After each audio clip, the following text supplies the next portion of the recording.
Senses survey. Senses senses అంటే సింపుల్గా చెప్తాను చూడండి మీకు. మీరు ఏదైతే మీరు స్టడీ చేద్దాం అనుకుంటున్నారో దాని అండర్లో ఉన్నది అంతా కూడా సెన్సెస్. స్పెసిఫిక్గా చెబుతున్నా, ఆంధ్ర తెలంగాణలో ఇంజనీరింగ్ కంప్లీట్ చేసినటువంటి నిరుద్యోగుల గురించి స్టడీ చేద్దాం అనుకుంటున్నాను నేను. వీళ్ళకి సంబంధించిన సెన్సెస్ నాకు చెప్పండి అన్నాను అనుకోండి. దాని మీనింగ్ ఏంటి? Gathering data from the whole population of interest. సెన్సెస్కి మీకు తెలిసిన ఎగ్జాంపుల్స్ చెప్పండి. మనకి 10 సంవత్సరాలకు ఒకసారి సెన్సెస్ తీసుకుంటారు కదా. ఈ సెన్సెస్కి ఇంపార్టెంట్ ఎగ్జాంపుల్ ఏంటిది? Elections. Population census. 10 year okay, population elections. Census. Survey అంటే ఏంటిది? What is the meaning of survey? General గా చెప్పొచ్చా? జనరల్గా ఆ చెప్పొచ్చు. శాంపుల్ డేటా కలెక్షన్, దాన్ని తీసుకెళ్ళి ఓవరాల్ క్యాలిక్యులేషన్ చేసి ఒక ఎగ్జంప్షన్కి రావడం. ఓకే, సర్వే అనే దాన్ని ఎందుకు తీసుకోవాలి చెప్పండి? Why survey? What you will gain from that particular survey? Probability, అది సర్వే అనేది ఎప్పుడు ప్రాబిలిటీ ఉంటుంది. దాంతో మూడ్ ఆఫ్ ద, అంటే ఎలక్షన్ విషయంలో అయితే మూడ్ ఆఫ్ ద నేషన్ అర్థమైంది. మోడీకి వేస్తారా లేకుంటే రాహుల్ గాంధీకి వేస్తారా అంటే దీంట్లో సర్వే తీస్తే సరే, ఓకే ఇది దీనికిల్లా ఇంకిల్లా అని సర్వే హండ్రెడ్ దాని కోసం. పర్సెంట్ రైట్ అవుద్దా? కాదు, అది ప్రాబిలిటీ. ఒకవేళ ఆ mood of the nation wrong survey వల్ల మారిపోవచ్చుగా. మారిపోవచ్చు. ఇన్ఫ్లుయెన్స్ అవుతుంది. ఇన్ఫ్లుయెన్స్ అవుతుందిగా. అన్నప్పుడు సర్వేలు జాగ్రత్తగా చేయాల్సిన రెస్పాన్సిబిలిటీ, జాగ్రత్తగా చెయ్యని సర్వేస్ని ప్రొజెక్ట్ చేయకుండా ఉండాల్సిన రెస్పాన్సిబిలిటీ ఎవరిది? So called print media and electronic media. Okay, ఒక ఒక సర్వే జరిగింది అనుకున్నప్పుడు మనం ఏం అడగాలి వాళ్ళని? రే బాయ్, నువ్వు బీజేపీ గవర్నమెంట్ వస్తున్నావు లేకపోతే కాంగ్రెస్ గవర్నమెంట్ వస్తుందన్నావు, నువ్వు ఎలా చెప్తున్నావు అంటే, నేను మా మా ఛానల్లో 400 మంది ఎంప్లాయీస్ ఉన్నారు. 400 మంది employees different different parts of the country నుంచి వచ్చిన వాళ్ళు. ఆ 400 మంది దగ్గర నుంచి ఒపీనియన్ తీసుకున్నాను. సో వాళ్ళందరూ కాంగ్రెస్ గెలుస్తున్నారు కాబట్టి నేను కాంగ్రెస్కి గెలుస్తుందని చెప్పేశాను అంటాడు. ప్రాపర్ సర్వేనా? కాదు కాదు కాదు. కాదు కదా. సరే, అట్లా కాదు. నా కంపెనీలో 400 మంది పనిచేస్తున్నారు. 400 మందికి ఒక అరగంట ఇచ్చి ఒక్కొక్కడిని 5గురికి ఫోన్ చేయమన్నాను. ఆ ఫోన్ చేసి ఎవరెవరి ఒపీనియన్ ఏంటో తెలుసుకోమన్నాను అన్న. అప్పుడు ఏమవుతుంది? ఫర్ ఎగ్జాంపుల్ జస్ట్ 400 × 6, ఒక్కొక్కడు 6, టోటల్గా ఎంతమందిని అడిగారు? 2400 మెంబర్స్ని అడిగారు. ఈ 2400 మెంబర్స్ని తీసుకుంటే అప్పుడేమైంది? ఫర్ ఎగ్జాంపుల్ బీజేపీ విన్ అవుతుంది అని వచ్చింది. ఇది ఇది 100% జెన్యునా? కాదు. ఎందుకనే కాదు? ఎంప్లాయీస్ ఎవరికైతే ఫోన్ చేశారో సిమిలర్ ఇంట్రెస్ట్ ఆఫ్ ఉన్న పీపుల్ ఇంట్రెస్ట్ ప్రొజెక్ట్ అవుతుండొచ్చు. ఇప్పుడు నా ఇప్పుడు ఫ్రెండ్స్ నా ఇంట్రెస్ట్ కలిసేటోళ్ళే అంటున్నా. రైట్, నేను మీకు చెప్పాను కదా. ఓకే, సో ఇక్కడ కూడా ఏమవుద్ది? నీ ఫ్రెండ్స్ అందరికీ నీలాంటి ఒపీనియన్సే ఉంటాయి. నీ ఫ్రెండ్స్ అనేవాడు నువ్వు నీ ఫ్రెండ్స్ అందరినీ కలిపితే ఒక గ్రూప్, ఒక పాపులేషన్ అయితే అందులో నువ్వు ఒక శాంపిల్. ప్రతి సినారియోలోనూ పాస్ట్ది పనికిరాదు. ఎట్లాగా అంటే, నేను మీకు సింపుల్గా చెప్తాను చూడండి. క్రికెట్లో కోహ్లీ కంటిన్యూస్గా 3 సెంచరీలు కొట్టి 4వ మ్యాచ్లో 0 రన్స్గా అవుట్ అయిపోవచ్చు. మహమ్మద్ షమి వరుసగా 5 మ్యాచ్ల్లో సూపర్ వేసి 6వ మ్యాచ్లో ఒక వికెట్ కూడా తీయకపోవచ్చు.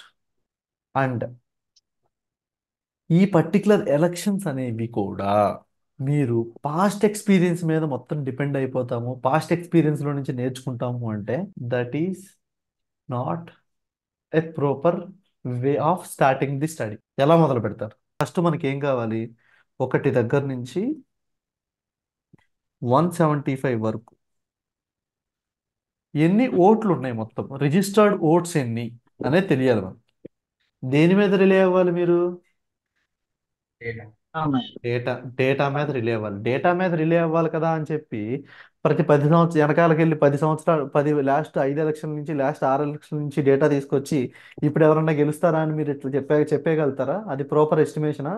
లేకపోతే ఇప్పుడు ప్రజెంట్ ఎలక్షన్లో రిజిస్టర్ అయ్యి ఉన్న ఓటర్స్ ఎవరైతే ఉన్నారో వాళ్ళలో నుంచి కొంతమందిని అడిగి గ్యాదర్ చేసుకుని ఇన్ఫర్మేషన్ చేయడం అది మంచిదా? ఏది ప్రజెంట్ మంచిదండి? ఎవరైతే ఉన్నారో వాళ్ళ దగ్గర తీసుకుంటే బెటర్ కదా. ఎందుకంటే 10 సంవత్సరాల కిందకి వెళ్తే అప్పుడు ఓటేసిన వాళ్ళు కాకుండా ఇప్పుడు బోల్డు మంది ఓటేయడానికి యాడ్ అవుతారు. అప్పుడు ఓటేసిన వాళ్ళు ఇప్పుడు బోల్డు మంది ఉండరు. లేని ఇన్ఫర్మేషనే కదా అది. అది రాంగ్ ఇన్ఫర్మేషన్. ఒకటేమో మన దగ్గర లేని ఇన్ఫర్మేషన్. అంటే ఇప్పుడు వాళ్ళు లేరు, అప్పుడు ఉన్నారు ఇప్పుడు లేరు. ఇంకొకళ్ళేమో అప్పుడు లేరు ఇప్పుడు ఉన్నారు. Not a precise survey. ఈ విషయం అర్థమైంది కదా? ఇప్పుడు ఏం చేస్తారండి? మీకు రిసోర్సెస్ ఇచ్చారు, అంతా ఇచ్చారు. ఏం చూస్తారు? ఫస్ట్ సర్వే తీసుకోమన్నారు. 175 నియోజకవర్గం తీసుకోమన్నారు. For example on an average ఒక్కొక్క నియోజకవర్గంలో నుంచి ఒక్కొక్క నియోజకవర్గంలో 3 లక్షల మంది జనాలు ఉన్నారు అనుకుందాం. ఆంధ్రప్రదేశ్ జనాభా ఎంత అండి ఇప్పుడు? What is Andhra Pradesh population? 4 crores change అండి, 4 కోట్ల మంది ఉన్నారు. 4 crores చేంజ్, 4.5 crores ఉమ్. వేసుకోండి. ఒక్కొక్క ఎమ్మెల్యే సీట్కి ఆన్ అన్ యావరేజ్గా 2.5 lakh ఆఫ్ పీపుల్. ఇప్పుడు శాంపిల్ అంటే మీరు ఎంతమందిని కన్సిడర్ చేస్తే అది మంచి శాంపిల్ అంటారు చెప్పండి? ఒకరిని అడిగితే సరిపోద్దా మీరు?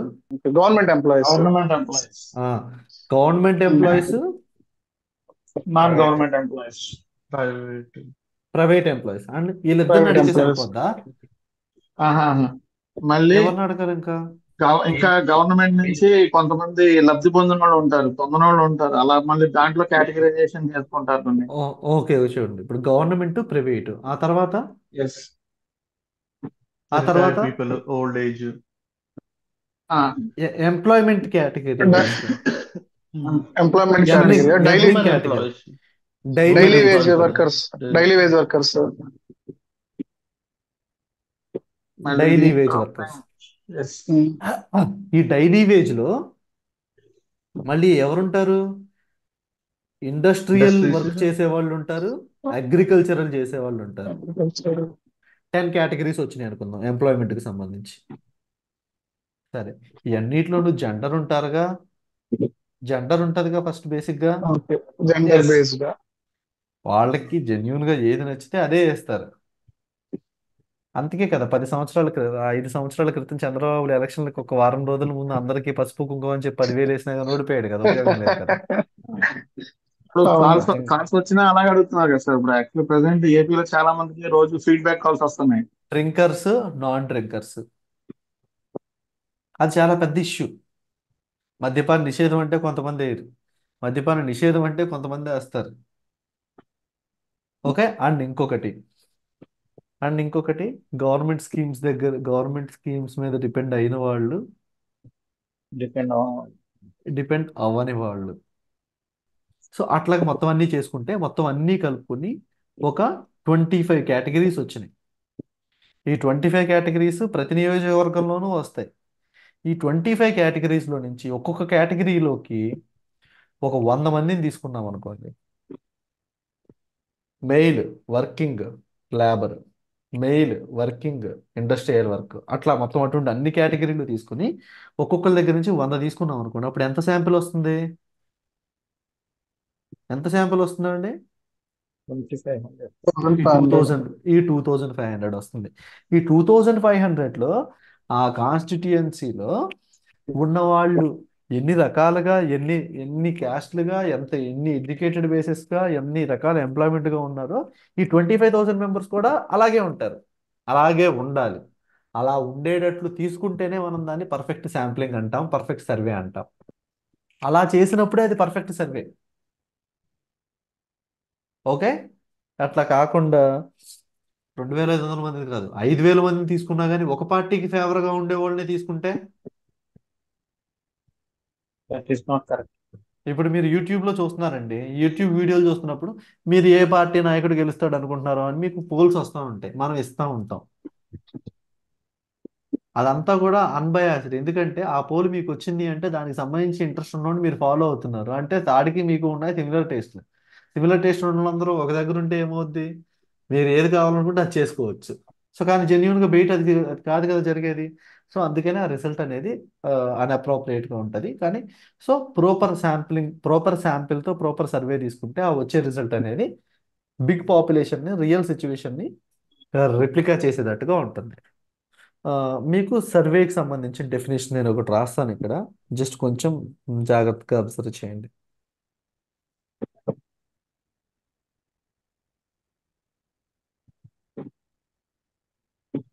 Gathering data from the sample in order to make conclusions about population. క్లియరా ఎవ్రీవన్? వీటికి ఎగ్జాంపుల్స్ ఏంటి? ఒపీనియన్ పోల్స్ ఉంటాయి. నేను మీకు ఇంకో ఎగ్జాంపుల్ చెబుతా. ఇప్పుడు మీరు వీడియోలు చూస్తూ ఉంటారు కదా యూట్యూబ్లో, క్వాలిటీ టెస్టులు చేస్తారు కార్లకి. ఎవరైనా చూసారా? స్ట్రెస్ టెస్ట్, సేఫ్టీ టెస్ట్లు డైరెక్ట్గా తీసుకొచ్చి గుద్దిచ్చేస్తారు. ఫాస్ట్గా తీసుకొచ్చి కార్లు వాళ్ళకేసి అవును. గుద్దిస్తారు. ఆ పర్టికులర్గా వాళ్ళు చేసే కార్ని ఎలా సెలెక్ట్ చేసుకుంటారు? ఆ టెస్ట్ చేసే కార్నేమో బాగా మంచి గేజ్తో మంచిగా తయారు చేసి, ఈ అమ్మే కార్లు వేస్ట్గా తయారు చేసి దీని మీద టెస్ట్ చేసి దాని మీద అయ్యింది కాబట్టి దీని మీద కూడా అవుద్దని చెప్పొచ్చు కదా. కానీ అలా చెప్పరు కదా వాళ్ళు. ఏం చేస్తారు? ర్యాండమ్గా వాళ్ళు చేసే కార్లలో ర్యాండమ్గా ఏదో ఒక దాన్ని సెలెక్ట్ చేసుకుంటారు. సెలెక్ట్ చేసుకుని in presence of every every authorised people, safety rating ఇచ్చే వాళ్ళని మొత్తం అందరినీ చూసుకుని వాళ్ళందరి ముందు వాళ్ళందరూ ఓకే చేసిన తర్వాత ఆ శాంపిల్ని టెస్ట్ చేసి దాంట్లో వచ్చే రిజల్ట్స్ని బట్టి దానికి రేటింగ్స్ అన్నీ ఇస్తారు. క్వాలిటీ కంట్రోల్ మ్యానుఫ్యాక్చరింగ్ యూనిట్స్లో అనమాట. ఇక్కడ నేను మీకు సింపుల్గా ఒకటి చెబుతాను. పాపులేషన్ గురించి దేంట్లో దేంట్లో కన్సిడరేషన్ తీసుకుంటామండి? సెన్సస్ లో తీసుకుంటాం పాపులేషన్. రైట్. దీని పరంగా census. Population related to census. Census sample survey. Survey. Clear అండి ఎవ్రీవన్?